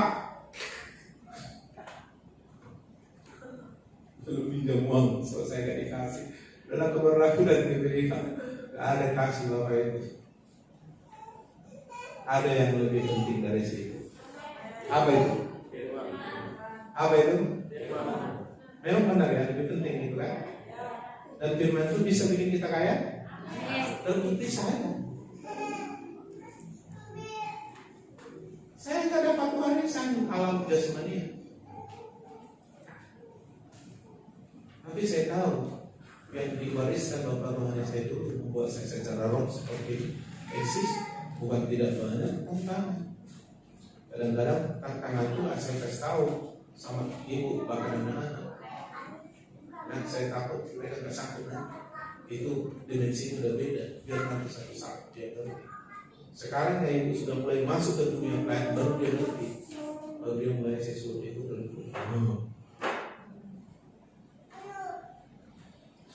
Haleluya. Tapi ingatlah, kuk yang kupasangkan ringan, beban pun ringan, kuk yang kupasangkan enak. Jangan takut tentang itu. Mau enggak, berita yang disampaikan itu tidak berat. Sama siapa tidak berat? Yang mengikuti bola, karena ada Roh Kudus menolong, jadi tidak berat. Amin. Apa yang hebat menurut dunia sama kita biasa. Apa yang biasa dalam diri kita menurut dunia hebat. Itu kebalikannya. Jangan terbalik. Makanya jangan suka bilang masalahku Pak luar biasa Pak. Apa di atas luar biasa lagi? Gak ada lagi. Tapi gak ada Yesus lagi. Udah lebih hebat masalah dari Yesus kan. Nah itu kan kebodohan rohani itu. Kalau kita lihat gunung tinggi, maka batu kecil itu kecil. Kalau kita bisa melihat Tuhan melalui firman-Nya, hebat, masalah kita kecil. Maka dibilang pencobaan yang kamu alami, itu pun dikasih jalan keluar. Udah biasa dikasih jalan keluar. Apa berarti? Dia makan jalan pasang muka langsung ini stres. Lihatlah, aku udah tahu rahasianya. Saya yakin, mungkin rambut saya menandakan saya sudah tua. Memang kalau nggak saya cek udah putih semua. Tapi saya akan begini muda nanti. Saya sudah bilang sampai. Ayo nanti lomba-lomba. 10 tahun lagi dan kan 60 tua nampak dari saya. Karena ada saya jumpai di persiapan saya dulu. Ya, dia cerita bagaimana saya menginvestasikan sesuatu dalam hidup. Saya dan dia menjadi anggota.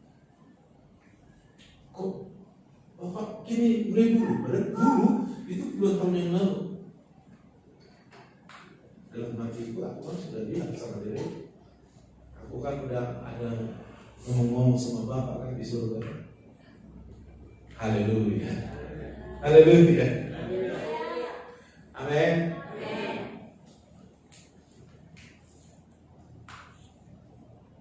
Jadi kalau aku dapat dari Tuhan sesuatu, nah, apakah kau dapat itu tergantung apakah kau mengikut saya, mendengarkan saya, percaya saya bahwa itu firman Tuhan yang kau tangkap secara roh, ini firman Tuhan, ini perkataan Tuhan. Maka kita nanti di-upgrade Tuhan dalam dimensi yang sama. Yesus juga bilang, kamu yang percaya akan melakukan pekerjaan yang melakukan. Dia mau kita di dimensi yang sama. Maka dia bilang lebih besar lagi untuk kebutuhan diri, lebih besar dari yang melakukan. Amin. Amin. Jadi satu orang bisa tadi menguasai suatu kota. Pak di polisi ya, maka Yesus meninggalkan kerumunan, mungkin berapa orang itu, tapi Yesus pergi ke kuburan dan murid mengikutinya. Tidak dalam itu artinya sebenarnya. Iya, dan itu akan kita terapkan dalam hidup sehari-hari. Suruh kau nyebrang dari ISD ke sini. Suruh kau nyebrang dari kampus, dari IT ke sini, dari Gambangan, dari Padang nyebrang ini kan agak bingung juga. Semalam agak lebih apa? Ketika saya mendapat satu pesan, tadinya kan hanya diperuntukkan dengan kita, lalu saya punya kesan, ini kayaknya sudah bisa masuk para pelayan di Padang Halaman Gambangan Ratu Rapat dan jemaat. Saya izinkan, lalu saya WA di grup semua pelayan pada halaman Gambangan Ratu Rapat wajib ikut ibadah mulai jam 15 sampai malam. Udah, banyak mereka datang juga. Yang lain lihat ada nilai-nilainya. Kalau mau bikin alasan pasti banyak alasan. Pasti banyak. Tapi dan nyebrang aja. Nyaman di situ aja. Ada buku apa yang mau dijangkau. Haleluya. Haleluya. Bisa buang agenda mah? Orang ini adalah mau apa sih? Aduh, kenapa aku dengar seminar ini? Bahaya ini. Udah rusak ini program. Iya kan? Memang saya pun dulu waktu gabung dalam dimensi ini, saya sudah lama gabung dalam dimensi ini. Mula-mula memang puyeng lah.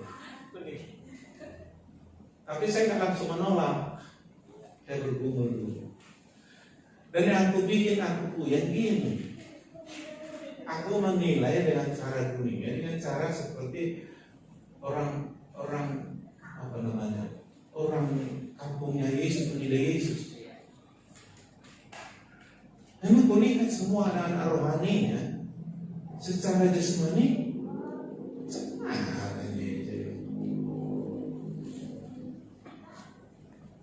firman Tuhan luar biasa, dia secara jasmani.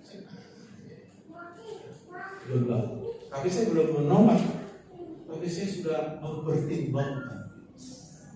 Saya pilih. Apalagi yang dibilang tadi, tinggalkan agenda. Oke, ada dia bilang gitu kan? Makanya aku nggak terlalu puyeng begitu aku nggak menang jadi ketua sinode, nggak puyeng aku. Karena aku udah tahu itu kan organisasi. Mungkin Tuhan tahu kalau aku jadi ketua sinode, aku bawa kebenaran ini, puyeng juga orang nanti. Jadi dia mau pulang. Ikut sakit karena kalau sudah aku bilang aku ikuti agenda Tuhan, pasti bertabrakan. Sedangkan siapa aja mengikuti kebenaran yang dia tangkap, tabrakan. Se-Indonesia bermasalah dia melawan arus. Iya, saya akan terus jalan walaupun bertabrakan karena aku tahu kesana pintunya bukan kesini dan kesana. Benar juga saya pikir.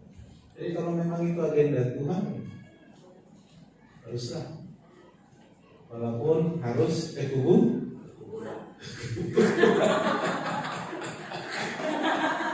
Iya juga ya, kuburan. Jumpa orang gila pula itu. Ada sama banyak jujur dilayani kuburan. Rasa murid-murid kayak kita lah, bingung dia. Tapi mereka yang karena mereka udah berikan dirinya kan, udah belajar mati sama dirinya kan. Orang gila dilayani sebiji. Apalah harga orang gila di dunia kan? Kalau orang kaya terkaya di kampung, ya. Asik nanti dimenangkan, orang terkaya dimenangkan. Orang gila. Mana ada kolektif itu nanti untuk terima kasih. Gila. Itu dasar murid ini memang udah belajar mati. Lucu. Dia kurasa bergumul juga. Mungkin gimana? Kau ikut aja lah. Sama si Petrus si Yohanes. Kuburan kita. Aku yakin secara manusia karena nggak dicatat juga. Aku yakin kayak kita orangnya. Karena ombak pun udah dijalankan. Tapi begitu akhirnya tahu kita ternyata si orang gila ini membawa semua orang di Dekapolis. Hebat ya. Mungkin kalau Yesus di sini aja belum tentu ini bentuk rame-rame ini.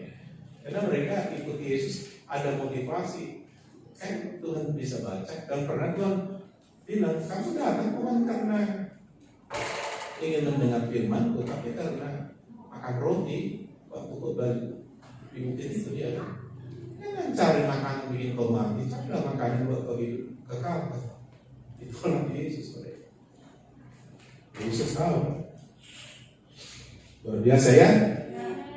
Haleluya. Harap sudah nangkap. Memang akan begitu nanti kita, tapi ini bertahap. Kita bangun dulu atmosfer ini, kebenaran ini, dan kita akan lihat ya apakah mereka mau bergerak menyeberang. Jadi saya bilang menyeberang, ya harus menyeberang. Haleluya. Jadi memang kalau Catherine dia bilang, kalau memang kau merasa bukan anak di rumah ini, ya udah berangkat aja. Benar. Iya kan? Capek. Karena kau tidak mengikuti siapa-siapa, kau tak menjalankan agenda beda siapa. Kau jalankan agenda di rumah ini, agendamu. Jadi masalah nanti kan? Iya kan? Ya bagus juga. Dan saya sudah diteguhkan Tuhan bahwa kalau rumah rohani ini sudah dipulihkan karena kita ikut pola, akan banyak jiwa-jiwa. Jadi saya 60 memang akan tergenang. Amin.